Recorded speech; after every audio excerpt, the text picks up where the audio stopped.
কোনো দলের চাপের কাছে এই সরকার যদি হেলে পড়ে যায়, আমরাও এই সরকারকে এক বিন্দু পরিমাণ ছাড় দিব না। ওই যে হুদা, রকিব কিংবা আওয়াল মার্কা কমিশনের মাধ্যমে যে নির্বাচনগুলো হয়েছে, এই নির্বাচনগুলো দিয়ে জনগণের আকাঙ্ক্ষার বাস্তবায়ন হবে না।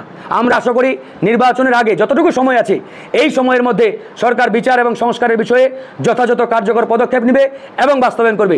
আমরা অনেকটাই হতাশ, দেশের জনগণ হতাশ, কারণ এই সরকারের কাছ থেকে যে ধরনের প্রত্যাশা আমরা করেছিলাম যে সরকার ক্ষমতা বসে বিচারের বিষয়ে কার্যকর পদক্ষেপ নেবে, অগ্রগতি ঘটাতে হবে, সংস্কারের বিষয়গুলো দ্রুত তারা এগিয়ে নেবে, কিন্তু কার্যত পক্ষে তারা আসলে আশানুরূপ ফলাফল দেখাতে পারে নাই।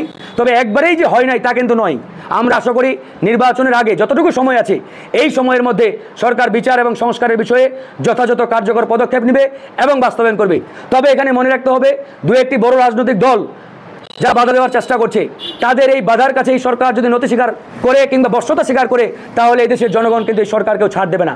কোন দল কি চাইলো ডাজেন্ট ম্যাটার। এই সরকার কোনো দলের না, এই সরকার এদেশের ছাত্র জনতার, এদেশের আপামর জনগণের। জনগণ কি চাই, জনগণের ডিমান্ড কি, জনগণের আকাঙ্ক্ষা কি, সেটা এই সরকারকে বাস্তবায়ন করতে হবে। এর বাইরে অন্য কোনো চিন্তা, কোনো দলের চাপের কাছে এই সরকার যদি হেলে পড়ে যায়, আমরাও এই সরকারকে এক বিন্দু পরিমাণ ছাড় দিব না।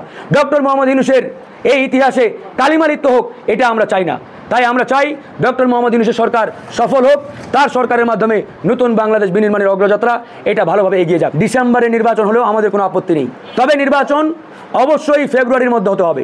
কোনোভাবেই ফেব্রুয়ারি ক্রস করার কোনো সুযোগ নেই, কারণ নির্বাচন যত বিলম্বিত হবে ততই বাংলাদেশে অরাজকতা তৈরি হবে। পতিত ফ্যাসিস্ট সরকারের যারা দোসর, তারা এই দেশকে একটা বিপদে ফেলার চেষ্টা করবে। এই জন্য আমরা বলছি, নির্বাচন প্রধান উপদেষ্টার ঘোষণা অনুযায়ী যথা সময়ে হতে হবে। তবে এখানে আমাদের কথা হচ্ছে, আমরা ওই রকিব কিংবা হুদা মার্কা কোনো নির্বাচন দেখতে চাই না। বিগত সময়ে 12টি নির্বাচন খাতা কলমে হয়েছে, কিন্তু বাংলাদেশের মানুষের কোনো পরিবর্তন হয় নাই। কেন হয় নাই?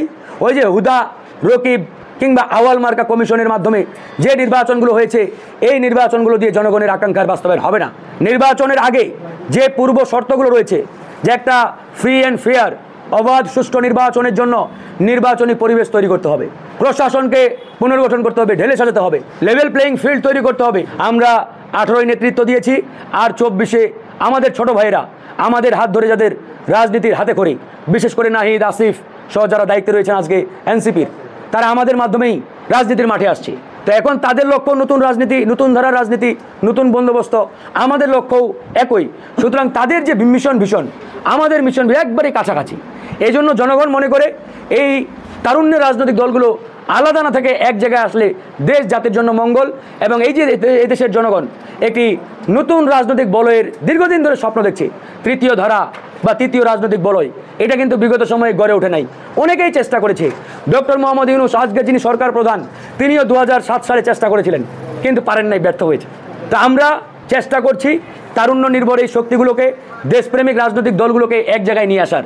এখানে শুধু এনসিপি গণ অধিকার না, আরও যারা তারুণ্য নির্ভর দল আছে তাদেরকেও আমরা একটা জায়গায় নিয়ে আসতে চাই, এবং সামগ্রিকভাবে সবাই ঐক্যবদ্ধ হয়ে আমরা একটি নতুন রাজনৈতিক ধারা সৃষ্টি করে আগামীতে এই বাংলাদেশকে নেতৃত্ব দিতে চাই।